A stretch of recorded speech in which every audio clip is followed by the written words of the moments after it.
Ray Charles. This is Democracy Now!, democracynow.org, the War and Peace Report.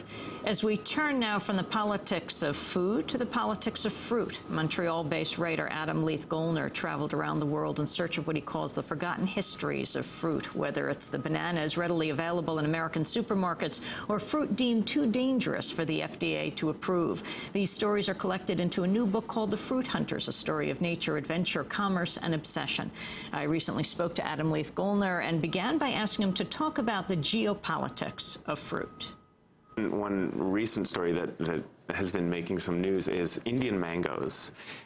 They haven't been available in the United States for years, and but as we've been hearing with the negotiations over nuclear treaties between India and the United States, the mangoes have played an important role in this negotiation. So the American trade representative met with India's commerce minister, and they were discussing the nuclear deal. And India said, we will take your nuclear technology, but you must take our mangoes.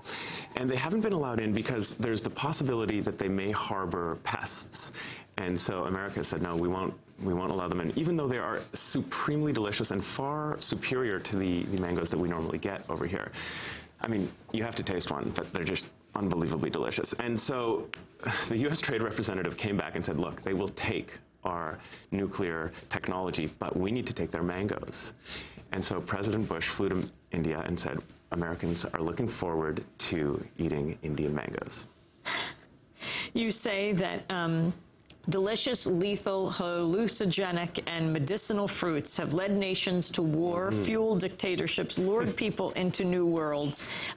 Talk about fruit leading nations to war. Well, there's this classic example in history of Cato holding up a ripe fig and saying, this was plucked just days ago in Carthage, and that was what sent the Punic Wars set them into motion. And fuel dictatorships. Oh, well, and then we get into the entire story of the United Fruit Company and bananas in Central America.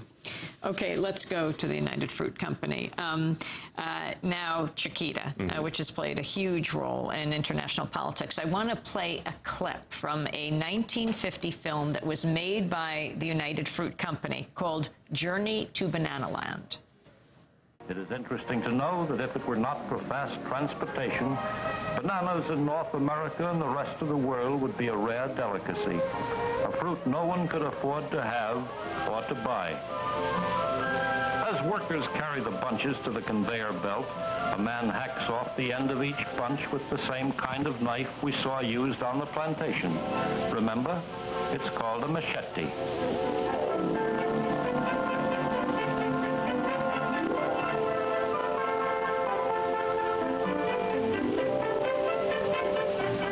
The conveyor belt, which carries the bananas from the dock to the ship, even has canvas pockets to protect the fruit. An inspector watches each bunch as it comes aboard. If he thinks a bunch will ripen too soon, it is taken off and used.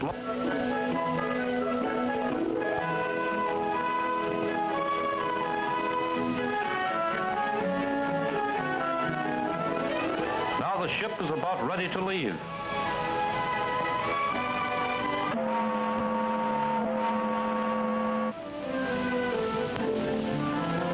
Within 12 hours, 10 million bananas have been taken aboard, and the ship is on its way to the United States. Journey to Banana Land, 1950 United Fruit Company film, which later became Chiquita.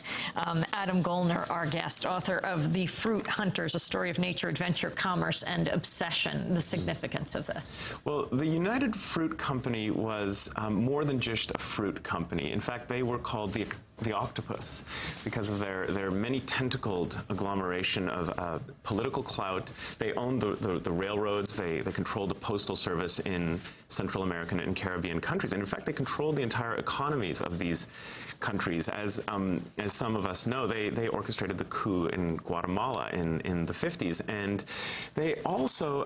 this is 1954, the overthrow of Arbenz United Fruit Company, integrally involved. And this was a year after Iran son, Mohammad Mossadegh, was overthrown by the CIA. Absolutely, and we saw some footage of the Great White Fleet, which is what the name of the United Fruit Company's shipping line was called, and those boats were used in the World Wars for moving weapons and soldiers around.